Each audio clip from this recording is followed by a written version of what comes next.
Llévanos a agujeros negros, Gastón, que sé que es un tema que no te gusta, que a ti te Sí, fastidia mucho hablar de agujeros negros, sí.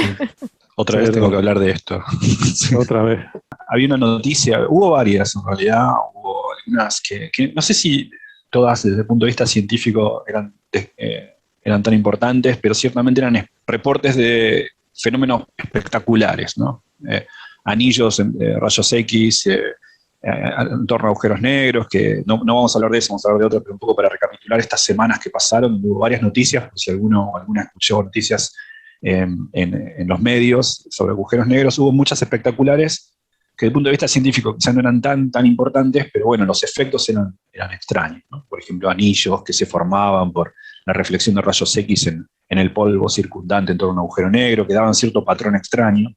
Pero había una noticia que también es, desde el punto de vista científico, es sobre procesos físicos que se conocían, aunque no habían sido observados, pero bueno, observarlos por primera vez es interesante, entonces quería contar una de esas, que era una noticia, porque a veces incluso los medios la cuentan de una manera muy particular, que es, se vio una radiación viniendo de atrás de un agujero negro. Esa es como se lo enunció en varios lugares, ¿no? Entonces eso uno puede pensar qué quiere decir eso, traspasó el agujero negro la radiación, cómo puede ser visto algo que está del otro lado. Entonces quería aclarar esa nota y de paso usar eso como oportunidad para contar el trabajo que me parece interesante. Es un trabajo de Wilkins y otros astrónomos, astrofísicos, que apareció en Nature el 28 de julio pasado, hace una semana y media. Y, y el trabajo es la observación de una galaxia distante, que es Sicuiuna, es una galaxia que no está en realidad para ser una galaxia que tiene mucha actividad. Es una de las galaxias que se llama del tipo Seyfert tipo 1, que son galaxias que tienen mucha radiación, especialmente en UV, en ultravioleta y rayos X. Y vamos a hablar de rayos X. Estas galaxias tienen, como todas las de ese tipo, como todas, salvo algunas galaxias difusas o enanas, como todas las galaxias, un agujero negro. En este caso tiene un agujero negro que más o menos en el centro, un agujero negro supermasivo. Ese agujero negro tiene una masa de entre 2 y 3 por 10 a la 7 masas solares, es decir, unas 30 o 20 y tantas millones de veces la masa del Sol. Lo cual lo hace unos 7 o 8 veces más masivo que el agujero negro en el centro de nuestra galaxia, que tiene 4 millones de masas solares. Este tiene unas 30 millones de masas solares. Y es un agujero negro que rota.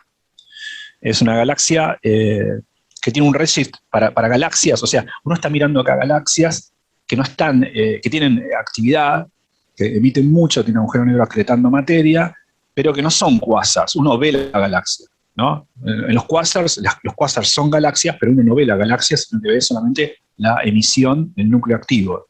Estos no son cosas tan lejanas para aquellos y aquellas a los que el redshift le diga algo. Esto es un redshift de 0,07, z es igual a 0,06, o sea, uno puede resolver la galaxia. Entonces lo que vieron estas personas es que estas galaxias tienen mucha actividad. Pensemos en el agujero negro está circundado por un torbellino de materia, que es su disco de acreción, y en la corona, en las cercanías del agujero negro, ahora podemos decir cuán cercano es el agujero negro, hay mucha actividad, en particular fuente de rayos X, ¿no? Hay procesos que ocurren ahí que son muy energéticos, y entonces pueden emitir, y de una manera variable, pueden hacer como pequeños destellos de rayos X en torno al agujero negro. Cuando digo en torno al agujero negro, estamos hablando de más o menos un agujero negro de estos tiene de tamaño algo así como 100 millones de kilómetros, de ese orden, y esto es más o menos a esa distancia, es decir, 4 veces, por ejemplo, esta fuente de rayos X que ocurre en la corona cercana al agujero negro, cuando decimos cercana nos referimos 4 veces el tamaño que el agujero negro tiene, o sea, del orden del mismo tamaño del agujero negro, no mucho más lejano que él. Entonces, ahí muy cerca del agujero negro, en la íntima cercanía, repito, 3 o 4 veces más lejos que lo que él mismo mide, del orden de unos 100 millones de kilómetros, ahí hay como actividad de rayos X que lo que esta gente vio es que ese rayo X, por un lado, vos mirás, ves directamente con tu telescopio, ves la emisión, pero también ves el reflejo de la emisión en el disco de acreción que rodea el agujero negro. Se emite, pero se ve un eco, ¿no? Se ve un eco que uno ve la emisión de la corona cerca del agujero negro, pero esa emisión también refleja en el disco que está rodeando al agujero negro.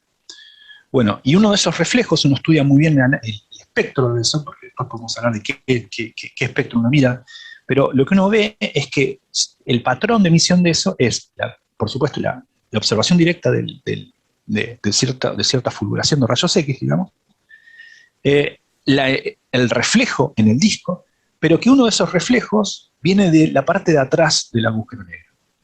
Y entonces, ¿cómo lo ve uno? Bueno, lo ve porque el agujero negro, por su inmenso campo gravitacional, dobla la luz por el campo gravitacional, por efecto Lensing, y como repito, esto ocurre muy cerca del agujero negro, es un reflejo en el mismo disco del agujero negro, ahí la luz se curva mucho, entonces viene de atrás, pero uno le ve la nuca al agujero negro, si se quiere, por el efecto gravitacional que genera. Entonces uno, mirando con cuidado esa emisión, lo que mostraron es que el reflejo de una emisión de rayos X generada en la cercana corona del agujero negro, rebotando en el disco de acreción, pero en la parte de atrás, en la que no veríamos si no fuese porque la luz se curva gracias a la gravedad del astro.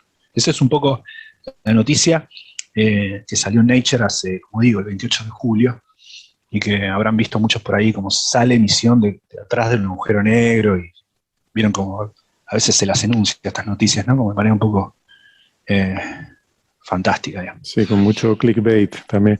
A mí me gusta, una cosa que me gusta remarcar de este tipo de cosas es que esos destellos de rayos X que dice Gastón son fulguraciones y en principio lo que pensamos es que son procesos parecidos a los que tienen lugar, por ejemplo, en el Sol, cuando se producen esas fulguraciones solares, porque tienes un plasma alrededor del agujero negro. Un plasma es simplemente el material que está cayendo está ya tan caliente que se ha convertido en un plasma, se le han arrancado los electrones a los átomos y tienes los núcleos cargados por un lado, los electrones por otro, eso es un plasma, y ahí también tienes algún tipo de dinamo debe estar teniendo lugar, por eso tiene una corona, se habla de coronas de agujeros negros, igual que el Sol tiene una corona, que probablemente también es una estructura sostenida por algún tipo de campo magnético en alguna geometría que no somos capaces de ver, pero que seguramente está producida por los movimientos de ese plasma que está rotando en ese disco, que está cayendo al agujero negro. Seguramente ahí están pasando un montón de cosas súper interesantes y hay gente que se dedica a simularlas, a hacer simulaciones de plasma relativista en las inmediaciones de agujeros negros. Y al final tienes también eso, campos magnéticos que se retuercen, como en el caso del Sol, y que acaban rompiéndose, entre comillas, produciendo reconexión y generando estas fulguraciones que emiten en rayos X, ¿no? Exacto. Entonces lo que me queda la impresión de lo que has contado es que es muy indirecta esa visión de rayos X detrás del agujero negro, ¿no? Sí, por otro lado, para estar seguro, estamos hablando de observar radiaciones en un proceso, en un eco de eventos, una medición que se hizo en una campaña de 5 días, hecho por 2 telescopios en enero del 2020. Entonces uno tiene que estar muy seguro de que esa observación, ¿qué está viendo cuando ve eso? ¿Cómo sabe que lo que está viendo es eso? ¿Cómo sabe de qué lado uno está resolviendo? El orden de millones de kilómetros, pero a una distancia galáctica. Entonces, ¿cómo uno puede estar seguro de que lo que está viendo es eso? Entonces, para estar seguro de eso, uno tiene, debido justamente a lo que mencionaste, Héctor, a esa abstrusa dinámica que hay ahí cerca, está la corona que hace convección, como hace convección, hay diferencias de temperaturas, hay efecto dínamo, porque hay campos magnéticos, entonces, amplificación del campo magnético debido a eso. Entonces, toda esa abstrusa dinámica uno la tiene que conocer muy bien. Entonces, en particular, se ve muy afectada por el momento angular del agujero negro. Primero por saber bien la masa, y después por saber el momento angular. En este trabajo ellos muestran que acotan el momento angular por abajo, es decir, que saben que el momento angular no puede ser menor que, y es un valor muy grande, muy del orden de lo máximo que puede llegar a rotar. Entonces, conocen bien eso, pero también hay una indeterminación en un factor casi 2 de la masa del agujero negro. Yo digo que dije entre 2 y 3, 10 a las 7 masas solares, no es que no lo recuerde, sino que hay una cierta discrepancia de ese factor. Entonces, hay que saber primero muy bien la morfología de este astro, porque recordemos, un agujero negro tiene una dada masa, si este rota se hace más pequeño, aunque mantenga su masa. Entonces, la dinámica cerca de su disco, el tamaño del agujero negro mismo, puede variar en un factor 2 en función, aún con la misma masa, en función de cuán rápido rota. Entonces es importante acotar el momento angular, por eso este trabajo hace énfasis en esa cota, en saber que rota y no menos que tal cosa. Y por otro lado, primero, ¿cómo sabe? ¿No? qué es lo que está ocurriendo ahí, si no puede resolverlo ópticamente. Y en rayos X no puede resolver el ángulo, tiene que inferirlo de otra manera. Bueno, esto, por ejemplo, se hace mirando las radiaciones que vienen de cerca del agujero negro. Una línea muy particular para mirar es la línea del hierro, porque uno sabe la espectroscopía y sabe cuán corrida está. Entonces, en función de cuán corrida está la línea de hierro, infiere cuál es el redshift gravitatorio, el corrimiento al rojo gravitatorio que ocurre ahí. Entonces uno puede tener información, por ejemplo, de cuál es la geometría cerca del horizonte. Recordemos que estos son eventos que ocurren a 3-4 veces la distancia del horizonte, son muy cerca del agujero negro, donde el redshift es muy importante. Entonces ahí uno puede inferir, por ejemplo, cuánto rota, y también cuánto rota está relacionado con cuál es su emisión en jets. Entonces hay como bueno, dependiendo de esta galaxia, en este caso no, pero uno puede inferir con ese tipo de cosas la dinámica que ocurre muy en la cercanía del agujero negro, pero como bien decimos, es muy abstrusa. Digamos. Hay un montón de hipótesis acerca de qué está pasando ahí. Sí, ese es un punto clave, lo que acaba de comentar Gastón. Este tipo de artículos en Nature sobre la primera vez que se observa un fenómeno en astronomía y astrofísica, los oyentes habituales del programa saben que somos muy críticos con ellos, ¿no? Porque en Nature siempre se publica lo último de lo último de lo último, con el último análisis. Son unos datos que están al borde del sí y del no, ¿vale? O sea, está todo tan al borde de la tecnología de observación. Claro, estos instrumentos no nos permiten ver claramente esa línea del hierro, la K-alfa, ¿no? Una línea de fluorescencia del hierro, una transición LK en el hierro muy famosa, no lo permiten ver bien. La línea por efecto relativista se ensancha, aparece una especie de rebote a mayor energía, o sea, tienes tanto efecto de desplazamiento al rojo como desplazamiento al azul, ¿eh? Y entonces es bastante complicado. Cuando uno mira las predicciones, han utilizado un código de rayos, de trazado de rayos, de gráficos por ordenador de toda la vida, relativista, para coger la fuente colocada a esos 4 veces el radio de Schwarzschild sobre el agujero negro y ver cómo se refleja en un disco y cómo podríamos ver esa señal reverberada, esa señal doble, ese eco, que nos mostraría la misma señal reflejada en 2 lugares, delante y detrás del agujero negro, respecto a la visión, digamos, el ángulo de visión, ¿no? Pero claro, cuando tú miras las simulaciones teóricas, que son unas curvas continuas, se ve, por ejemplo, la primera figura del artículo, te aparecen los datos observados y el ajuste de las curvas, y claro, el ajuste es muy complicado el verlo, ¿no? Se ve algo mejor en la frecuencias más, en las energías más altas, de 6 a 8 kV. La línea del hierro está aproximadamente en 6,4 kV. Aquí creen que la observan del orden de 6, con una especie de cola más ancha, alrededor de 10, pero esa figura es la que se ve un poquito más clara, pero cuando ves el espectro a menor energía, pues estoy viendo ahora mismo la figura, entre 1 y 3 kV, pues prácticamente no ves nada. Entre 3 y 5 ves un pico, pero bueno, es que hay 2 o 3 picos más. ¿Por qué este pico? O sea, entre 5 y 7 te pasa lo mismo. Entonces te encuentras, a mí me genera muchas dudas. Yo creo que este artículo va a generar muchas dudas hasta que no se vuelva a ver. Si no en esta galaxia, en otra galaxia la que se pueda llegar a ver, que esto es difícil, ¿no? Son fulguraciones muy, muy intensas para que se pueda ver ese rebote, esa doble señal que ellos vieron, y la interpretación de esa señal es extremadamente quisquillosa, ¿no? Entonces yo creo que ha tenido este artículo a nivel de revisión por pares ha tenido muchas críticas. No sé si, Gastón, has tenido la curiosidad por ver la información suplementaria. Una página. No lo leí. Es sorprendente, es solamente una página. Y una página es una hipótesis alternativa, ¿no? Entonces, probablemente algún revisor le ha obligado a poner una hipótesis alternativa, y entonces en esa hipótesis pues dicen que en realidad no están observando esta señal de reverberación, sino que están observando otra cosa, pero lo ponen solamente en una página con 3 párrafos y lo dejan así como de pasada, pero está en la información suplementaria. No lo mencionan en el artículo principal. Yo qué sé, este artículo, la figura preciosa, la figura 2, ¿no? La figura es el esquema, ¿no? El esquema de lo que está ocurriendo es preciosa, pero después cuando yo veo los detalles, yo no estoy experto, pero me chirría mogollón el análisis que han hecho. O sea, yo veo hay mucho sesgo de confirmación, pero claro, yo no soy experto y los datos se supone que están públicos, los códigos que han utilizado están públicos, se puede tratar de repetir el análisis.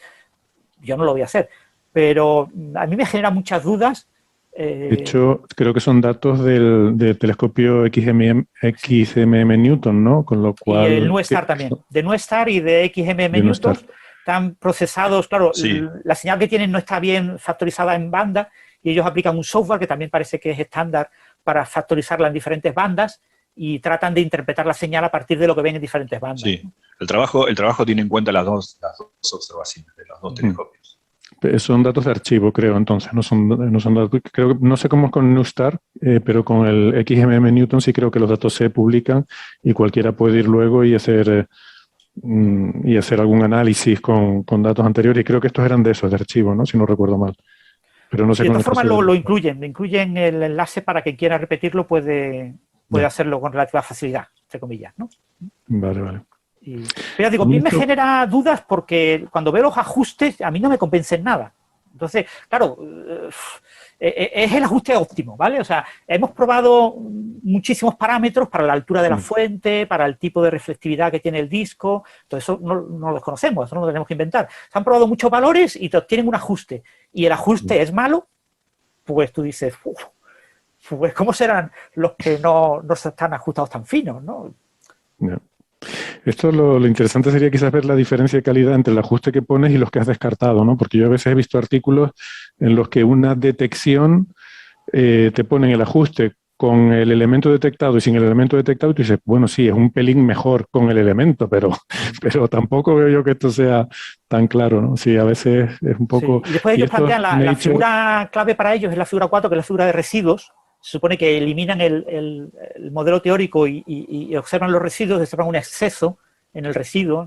Pero claro, ellos dicen que está muy claro, que aparece ahí, porque hay una banda, la banda entre 1 y 2 y pico kiloelectronvoltio, que es muy, muy continua, en la que no hay habitualmente nada que la altere, y este eco pues se ha colado un poquito en esa banda, ¿no?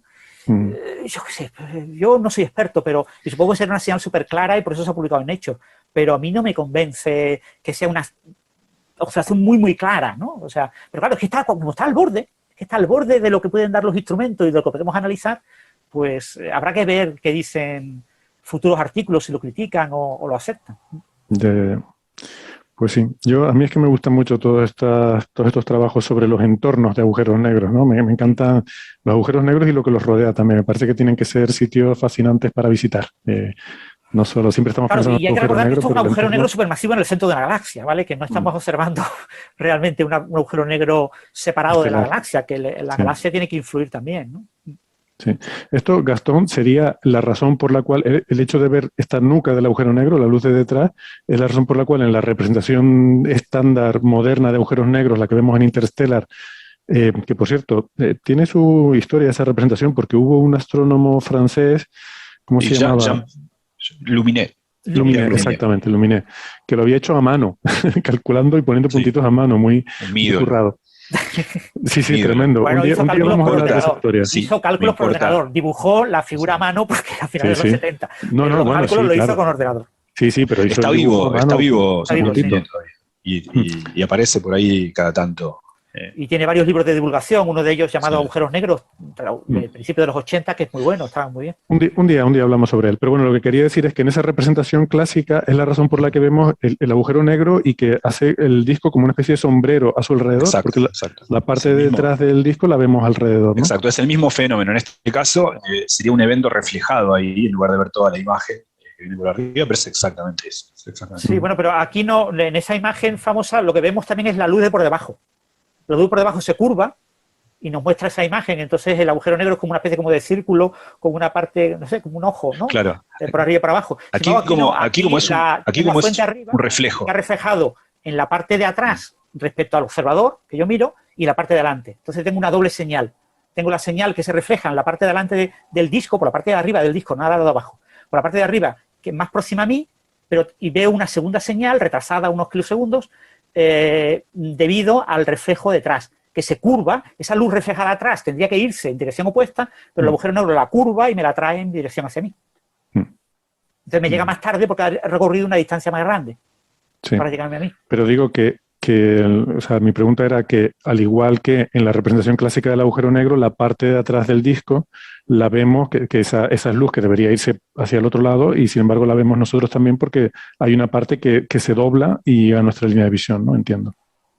En fin, bueno. Sí, o sea, el fenómeno físico es el mismo bending. Lo que decía Francis, que es cierto, es que en este caso no es la misma emisión del disco, sino algo reflejado en él. Entonces la de abajo la verías porque no hay transmisión. No obstante, si hubiese también transmisión, sería el fenómeno físico que está atrás de esto es el mismo.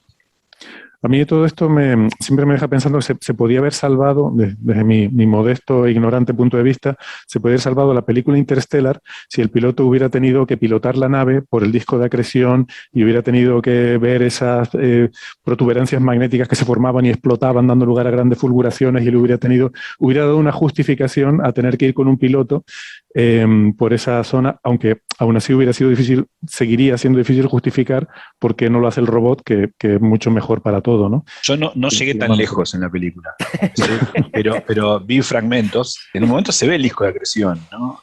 Pero creo que se ve justamente ese efecto.